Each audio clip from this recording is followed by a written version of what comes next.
রাজ্য সরকারের পক্ষ থেকে টোটো গাড়িতে বিশেষ কিউআর কোড লাগানো হবে, কারণ এই টোটো গাড়িগুলো বিভিন্ন জাতীয় সড়কে যানজটের সৃষ্টি করে। তেমনই কাকদ্বীপ 117 নম্বর জাতীয় সড়কে যানজটের সৃষ্টি করে টোটো গাড়ি। আর সেই কথা মাথায় রেখে রাজ্য সরকারের পক্ষ থেকে বিশেষ কিউআর কোড লাগানো হচ্ছে টোটো গাড়িতে। খুব শীঘ্রই এই টোটো গাড়িগুলোতে কিউআর কোড লাগানো হবে। তবে এই কিউআর কোডের মাধ্যমে বিভিন্ন রোড নির্ধারণ করা হবে টোটো গাড়ি। আর সেই কারণে খুশির হাওয়া কাকদ্বীপে। প্যাসেঞ্জার যেমন ঠিকমতো পৌঁছাতে পারবে তাদের গন্তব্যস্থলে, তেমনই টোটো গাড়িরা বিভিন্ন জায়গায় তাদের রুট ম্যাপ করে যেতে পারবে।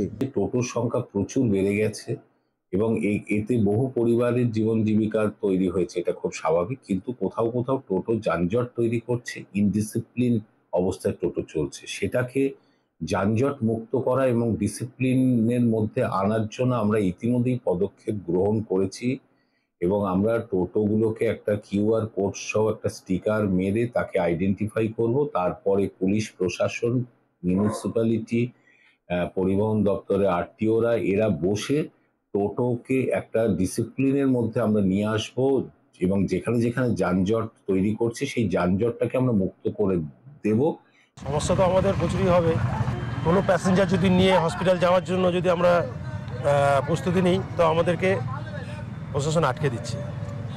এটা আমাদের একটা অসুবিধা।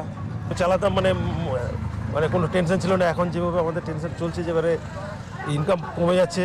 যেহেতু বাইপাস রুট নেই, তাহলে আমরা অন্য রুটে একটা প্যাসেঞ্জার রিজার্ভ নিয়ে যাব, সেই রিজার্ভটা আমরা নিয়ে যেতে পারবো না। আমাদেরকে রাস্তার মাঝে যে আমাদের এরিয়া যতটা, সেই এরিয়ায় গিয়ে আমাদেরকে নামিয়ে দিতে হবে। তাহলে সেই রিজার্ভ পার্টি তো আমাদের গাড়িতে যাবে না। আমার শহর কাকদ্বীপ থেকে মানস প্রধানের রিপোর্ট, কলকাতা টিভি।